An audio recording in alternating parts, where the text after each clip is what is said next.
dans cette nouvelle vidéo. Aujourd'hui, j'avais envie de vous partager une recette salée en mettant le légume de saison à l'honneur, l'asperge. Et je vous propose une quiche aux asperges et du coup une recette 2 en 1 puisqu'on va faire la pâte maison. Je vous propose qu'on y aille tout de suite. Alors, je vais commencer par vous présenter les ingrédients pour déjà faire la pâte et ensuite pour faire le contenant de notre quiche. Donc, pour la pâte, il vous faut de la farine. Moi, j'ai utilisé de la farine T55 bio. Il vous faut du beurre, du sel et de l'eau. C'est tout. Pour le contenant, il va vous falloir donc des asperges, du jambon cru, des œufs, de la crème liquide, du sel, du poivre et puis moi, j'aime bien rajouter un peu de muscade. Pour réaliser ma pâte, donc je vais commencer par verser ma farine dans mon saladier auquel je vais rajouter le sel. Je vais mélanger ces deux ingrédients.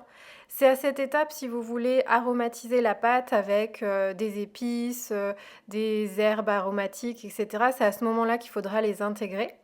Ensuite, vous rajoutez donc les morceaux de beurre qui sont un petit peu mous pour pouvoir en fait obtenir une pâte un peu sableuse, que ça fasse des morceaux comme du sable, vous allez voir après.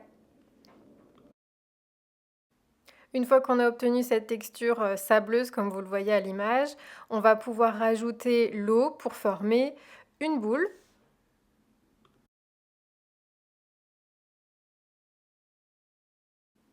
J'ai dû malaxer à peu près 5 minutes pour obtenir ma boule. Une fois que j'ai obtenu le résultat que je voulais, je vais tout simplement filmer ma pâte que je vais placer au frigo entre 15 à 20 minutes avant de pouvoir la réutiliser et l'étaler ensuite. Pendant ce temps-là, je vais m'occuper donc de mes asperges. Donc je les ai déjà lavées. Maintenant, je vais juste couper donc le bout des asperges qui est vraiment trop dur. Pour le reste, je vais les laisser telles quelles. Il n'y a pas besoin forcément de les éplucher. Et donc, une fois que j'ai fait ça pour toutes mes asperges, je vais pouvoir les placer directement dans l'eau bouillante pendant 5 minutes. Une fois que la cuisson est terminée, je vais venir récupérer mes asperges que je vais passer sous l'eau pour couper la cuisson et les refroidir et je les réserve le temps de faire ma préparation de mon liant dans ma quiche. Donc là, je vais mettre 3 œufs. Au final, je me suis rendu compte que mon plat était un peu plus profond que d'habitude, donc j'ai dû rajouter un œuf de plus et j'ai rajouté un petit peu plus aussi de crème liquide par la suite. Donc là, j'ai mis l'équivalent de 20 centilitres. Je mélange un peu, ensuite je rajoute du poivre, de la muscade, du sel et je mélange à nouveau pour ensuite réserver. Ensuite, sur une feuille de papier cuisson, j'étale un tout petit peu de farine pour pouvoir venir poser ma pâte que je viens de sortir du frigo et que je vais du coup pouvoir étaler. L'astuce de laisser au frigo un petit temps notre pâte permet tout simplement qu'elle soit plus facile à travailler ensuite quand vous avez par exemple une pâte sablée également, c'est ce qui va lui permettre d'être beaucoup plus ferme et de ne pas s'effriter tout simplement lorsque vous allez chercher à la travailler. Et je trouve que pour une pâte brisée ou une pâte feuilletée, c'est beaucoup plus facile également. Une fois que j'ai obtenu la dimension que je voulais, il me suffit juste de la glisser tout simplement par-dessus mon moule. Je vais venir épouser les formes de mon moule sans l'écraser.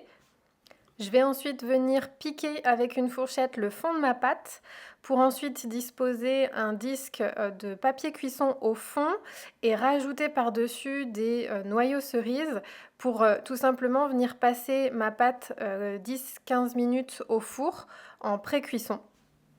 Pendant que ma pâte cuit, je récupère mes asperges qui ont bien refroidi cette fois et je vais venir découper des petits tronçons de mes asperges pour justement en mettre au fond de la pâte, vous allez voir.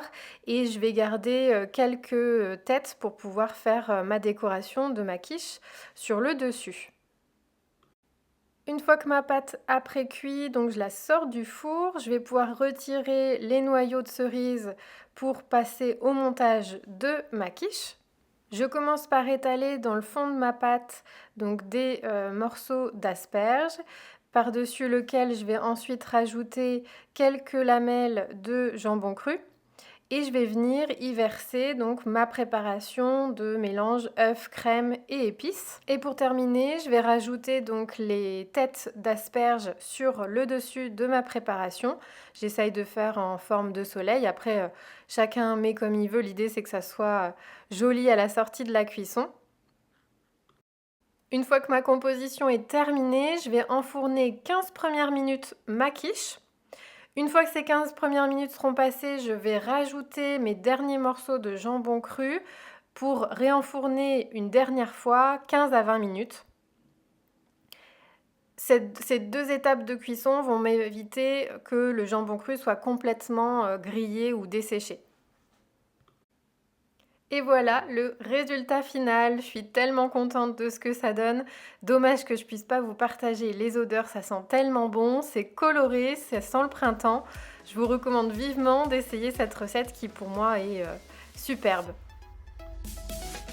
Voilà, vous savez maintenant faire votre pâte brisée maison. Vous aurez vu que ça ne prenait pas beaucoup de temps, alors plus d'excuses pour acheter une pâte industrielle.